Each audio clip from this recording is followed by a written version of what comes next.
좋은 아침입니다. 오늘 6월 9일 수요일 아침입니다. 오늘도 비전센터 2층에 있는 평화 나루 도서관 들어오시면 여기 이렇게 앉을 수 있는 자리들이 있고 또 작은 방들, 저쪽에 열람실, 여기 세미나실 있는데 그 안에 로비처럼 되어 있는 공간입니다. 여기서 오늘 아침 묵상을 진행하겠습니다.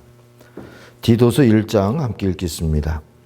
하나님의 종이요 예수 그리스도의 사도인 나 바울이 사도된 것은 하나님이 택하신 자들의 믿음과 경건함에 속한 진리의 지식과 영생의 소망을 위함이라. 이 영생은 거짓이 없으신 하나님이 영원 전부터 약속하신 것인데 자기 때에 자기의 말씀을 전도로 나타내셨으니 이 전도는 우리 구주 하나님이 명하신 대로 내게 맡기신 것이라. 같은 믿음을 따라 나의 참 아들 된 디도에게 편지하노니 하나님 아버지와 그리스도 예수 우리 구주로부터 은혜와 평강이 내게 있을지어다. 내가 너를 그레데에 남겨둔 이유는 남은 일을 정리하고 내가 명한 대로 각 성에 장로들을 세우게 하려 함이니 책망할 것이 없고 한 아내의 남편이며 방탕하다는 비난을 받거나 불순종하는 일이 없는 믿는 자녀를 둔 자라야 할지라. 감독은 하나님의 청지기로서 책망할 것이 없고 제 고집대로 하지 아니하며 급히 분내지 아니하며 술을 즐기지 아니하며 구타하지 아니하며 더러운 이득을 탐하지 아니하며 오직 나그네를 대접하며 선행을 좋아하며 신중하며 의로우며 거룩하며 절제하며 밑분 말씀의 가르침을 그대로 지켜야 하리니 이는 능히 바른 교훈으로 권면하고 거슬러 말하는 자들을 책망하게 하려 함이라. 불순종하고 헛된 말을 하며 속이는 자가 많은 중 할례파 가운데 특히 그러하니 그들의 입을 막을 것이라. 이런 자들이 더러운 이득을 취하려고 마땅히 하지 아니한 것을 가르쳐 가정들을 온통 무너뜨리는도다.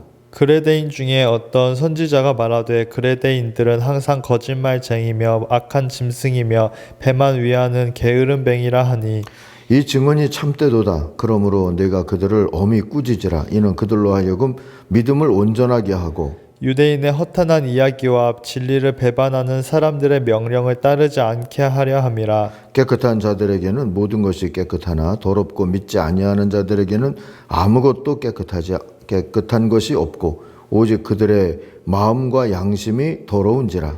그들이 하나님을 시인하나 행위로는 부인하니 가증한 자요 복종하지 아니하는 자요 모든 선한 일을 버리는 자니라. 아멘. 아멘. 오늘 묵상의 제목을 바른 리더십이라고 정했습니다. 7절 말씀을 붙잡겠습니다. 하나님의 청지기로서 흠잡을 데가 없으며 자기 고집대로 하지 않으며 쉽게 성내지 않으며 술을 즐기지 않으며 폭행을 하지 않으며 부정한 이득을 탐하지 않아야 합니다. 디도에게 또 디도의 세대에게 이렇게 살라고 바울이 권면하고 있는 구절이죠. 이 디도서는 바울이 디도에게 그레데 교회를 치리할 방도를 가르치기 위해서 기록한 서신입니다. 우리가 읽은 본문 안에 그레데 교회의 문제가 보입니다. 디도가 리더십을 발휘해야 할 공동체의 환경이기도 했습니다. 첫 번째 문제는 할례를 받아야 구원받는다 하는 그릇된 가르침이 교회 안에 들어왔다는 겁니다. 그걸 들여온 이들은 유대주의자들이었어요. 10절 11절을 다시 보죠. 복종하지 않으며 헛된 말을 하며 속이는 사람이 많이 있는데 특히 할례 받은 사람 가운데 많이 있습니다. 이 할례 받은 사람은 유대주의자들, 유대교인이었다가 그리스도인이 되었다 하는 자들입니다. 11절입니다. 그들의 입을 막아야 합니다. 그들은 부정한 이득을 얻으려고 가르쳐서는 안 되는 것을 가르치면서 가정들을 온통 뒤엎었습니다. 우리가 상상해 볼 수가 있죠. 이 할례를 받아야 된다라고 하는 가르침으로 또 이들이 자기들의 어떤 하나의 섹테리언을 만들어 놓고 또 그들에게 뭔가 이득을 취하고 그 과정에서 가정들이 갈라지기도 하고 했을 거라는 생각입니다. 요즘에 이단 사이비들이 침투한 가정들로 또 공동체들로 인해서 일어나는 일들과 비슷했겠다 싶습니다. 이에 대해서 바울이 권하는 말씀이 14절에 정확하게 나오죠. 유대 사람의 허탄한 이야기나 진리를 배반하는 사람들의 명령에 귀를 기울이지 못하게 하십시오 했어요. 두 번째 문제는 할례만 해결하면 믿음과 실천, 삶은 서로 무관하다 하는 잘못된 신앙관이 교회 안에 퍼졌다는 겁니다. 16절을 보세요. 그들은 입으로는 하나님을 안다고 말하지만 행동으로는 부인하고 있습니다. 그들은 가증하고 완고해서 전혀 선한 일을 하지 못합니다. 디모데서를 보면서 우리가 보았던 구절로 요약할 수 있을 것 같아요. 경건의 모양은 있으나 경건의 능력은 부인하는 자들이 되어버렸습니다.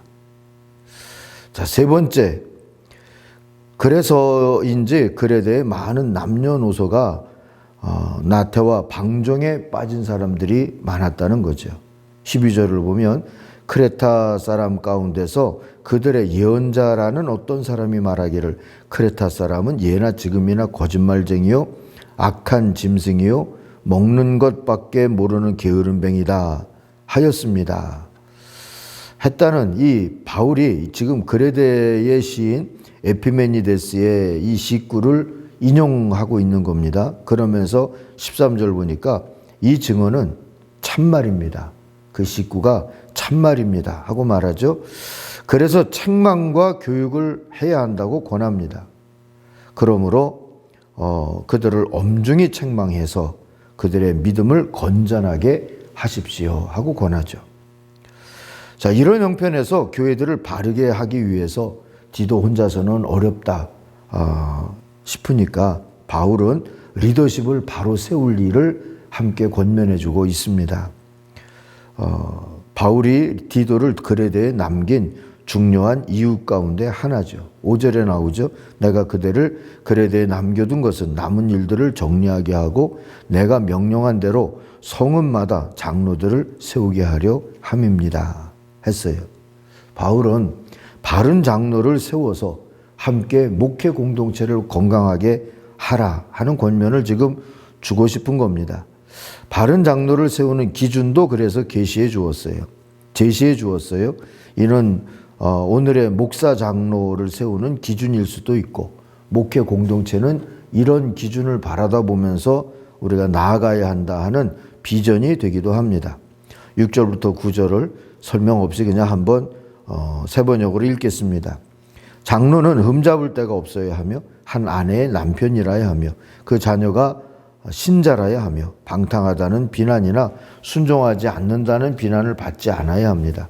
사실 감독은 하나님의 청지기로서 흠잡을 데가 없으며 자기 고집대로 하지 않으며 쉽게 성내지 않으며 술을 즐기지 않으며 폭행을 하지 않으며 부정한 이득을 탐하지 않아야 합니다. 오히려 그는 손님을 잘 대접하며 선행을 좋아하며 그가 건전한 교훈으로 권면하고 반대자들을 책망할 수 있게 하려 함입니다. 자, 바울의 이 기준을 지침으로 삼아서 우리의 신앙생활 서로 권하며 돌아보는 친교와 리더십의 비전을 가다듬을 필요가 있겠습니다. 요약해 보면 바른 신앙인은 가정과 자녀를 잘 다스리고 또 주의 청지기답게 사회생활을 하죠. 술, 폭행, 횡령 같은 것들과 멀고 약한 이웃들에게 자비롭고 경건과 절제를 훈련하며 권면과 책망에도 권위를 인정받는 자여야 하는 겁니다. 이렇게 살아야 우리 스스로도 서로에게 또 성장에 도움이 될 수가 있고 이 세상을 향하여서도 소금과 빛이 되어지는 리더십의 권위가 서게 되리라 믿습니다. 오늘 말씀을 쭉 생각해 보면서 부드러운 권위라고 할까요? 융통성 있는 권위를 생각하게 됐어요. 2절로 넘어가면서 연결할 수 있는 그런 묵상 주제인데요. 가만히 보면은 이들의 삶을 통하여서 뭔가 좀 견고한 공동체, 건강한 공동체로 세우는 것이 기준은 분명히 하지만 어떤 부드러운 리더십이라고 할까요? 그렇게 섬겨야 될 것에 대한 교훈을 지금 바울이 주고 있는 거죠. 차갑고 굳은 것에는 생명이 없습니다. 따뜻하고 부드러운 것에 생명력이 넘치는 법이죠. 고인이 되신 우리 기장의 이중표 목사님 책에 이런 대목이 나옵니다. 나무도 껍질이 두꺼워지고 딱딱해지면 죽어가는 고목이 됩니다. 부드럽고 연한 가지에서 푸른 잎이 움트며 아름다운 꽃과 열매가 맺힙니다. 여러분, 사람은 살아가면서 두 가지 방향성을 드러내기가 쉽습니다. 점점 딱딱해지고 굳어져 가고 고집세 가든지, 아니면 점점 부드러워지고 융통성 있는 사람이 되든지. 그러겠죠. 자기가 가는 방향이 점점 딱딱하게 굳어져 가는 쪽이라면 되돌릴 생각을 하는 것이 좋습니다. 더 이상 딱딱한 막대기가 되어서 생명력을 잃지 않도록 말입니다. 교회 공동체가, 교회의 리더십이 이런 딱딱한 막대기 같이 되어져 버리면 그 공동체는 부러지든지 깨지든지 쪼개지든지 그러기가 쉽죠. 부드러운 연한 가지에서 새싹이 나오는 법입니다. 가정이나 교회뿐 아니라 사회도 나라도 역사도 마찬가지라 생각이 됩니다. 우리 교회 공동체가 문제는 언제든지 있을 수 있죠. 그러나 그걸 처리하는 방식이 딱딱하게 굳어져 가는 것이 아니라 또 부드러운 모습으로도 얼마든지 새로운 생명력과 융통성을 발휘할 수 있는 모습으로 나아가게 되기를 바랍니다. 그렇게 살아가는 모습을 만들 수 있는 교회 리더십들이 되게 해달라고 우리가 함께 기도하는 아침이기를 바랍니다. 기도하겠습니다. 하나님 아버지, 우리들의 걸음을 복되고 성숙하게 인도하시려고 교회라는 공동체를 두고 서로에게 목회와 치리가 이루어지게 해주시고 또 이 땅에 이 교회를 소금과 빛이라 하시면서 이 세상을 향한 하나님의 목회를 감당하게 해주시니 감사합니다. 주님의 소명을 바르게 이해하고 또 바른 리더십을 세울 수 있는 오늘의 교회들이 되고 또 그런 공동체들이 되게 하여 주옵소서.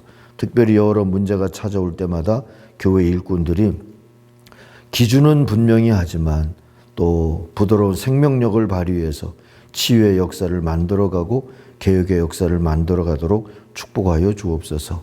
예수님의 이름으로 기도하옵나이다. 아멘. 하늘에 계신 우리 아버지, 아버지의 이름을 거룩하게 하시며 아버지의 나라가 오게 하시며 아버지의 뜻이 하늘에서와 같이 땅에서도 이루어지게 하소서. 오늘 우리에게 일용할 양식을 주시고 우리가 우리에게 잘못한 사람을 용서하여 준 것 같이 우리 죄를 용서하여 주시고 우리를 시험에 빠지지 않게 하시고 악에서 구하소서. 나라와 권능과 영광이 영원히 아버지의 것입니다. 아멘. 같이 기도하겠습니다.